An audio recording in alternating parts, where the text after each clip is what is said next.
I've been waiting for this day.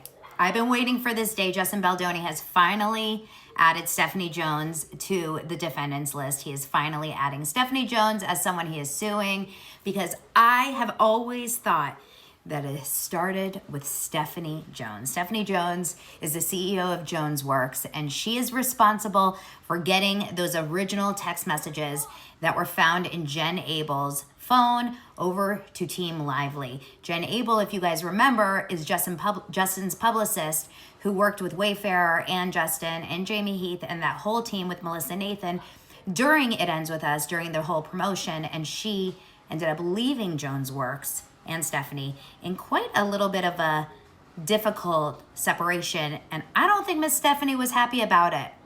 According to the complaints and everything that we read, she wasn't happy about it. She didn't handle it very well, it sounds like, and she went straight over to Leslie Sloan and Blake Lively's team, and I think she was ground zero for this whole mess. In fact, I want to say without Stephanie Jones, I don't think we'd have a lawsuit. So I'm glad that she's being named in this lawsuit, but let's talk about it. Now remember, Stephanie Jones had actually originally sued Justin Baldoni a few months ago, back in I think end of December. So this is actually a countersuit. Justin Baldoni is actually countersuing her and Jones Works over claims that she maliciously leaked this private information. He's suing her for breach of contract and breach of implied covenant in good faith and fair dealing after she sued him for breach of contract per a complaint filed in New York, federal court Friday. He claims that his former publicist, seemingly in the midst of a downward spiral, which sounds like she was because she was freaking out, everyone was leaving her, decided to stir up unnecessary drama and discord, throwing elbows for self-interested reasons, undermining and eventually terminating Jones Works' point person at Wayfarer, that's Jen Abel, refusing to follow instructions and generally causing more problems than she was solving. Stephanie Jones seemed to have a lot of drama during that entire time. She was upset that a lot of people were leaving. She had clients like, I believe it was The Rock, and a bunch of different clients that were leaving her during that time. My kids are playing in the pool. Mommy sleuthing over here.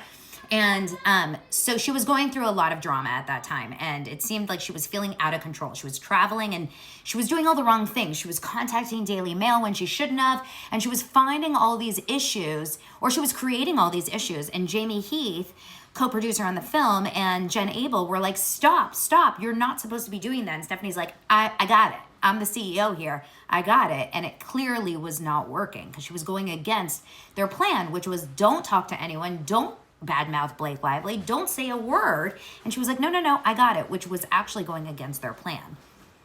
Now, Stephanie Jones does not have a great reputation in this industry at all. She's behind a lot of websites like Stephanie Jones Leaks and StephanieJonesLies.com, which were created by either ex-employees or ex-clients or who knows, other industry insiders that claimed that she has held clients hostages and held clients' monies hostages, etc. She clearly has a lot of enemies in this town. This article in Business Insider says, "Who's afraid of Stephanie Jones? How Tom Brady's publicist became one of the most polarizing names in celebrity PR." In fact, when I started reporting on this case, a couple of PR execs that I have spoken to personally, that I'm friends with, reached out to me and said, I have actually worked with Stephanie Jones, and she is the hardest PR person that I've ever dealt with. She's so difficult. One personal story that I have is I have one source here in Los Angeles that is very connected. They have sources at William Morris and at Sony, and very highly connected in this world. And one thing they told me, this is back in the end of December, they said, I was like, what do you know? What do you know about Blake? What do you know about Ryan? What do you know about Justin? What do you know about Brian Friedman? What do you know? And all they told me was, watch Stephanie Jones. And that's why I'm really happy about this one. I feel like this is very, very needed and very necessary. And she deserves a little heat.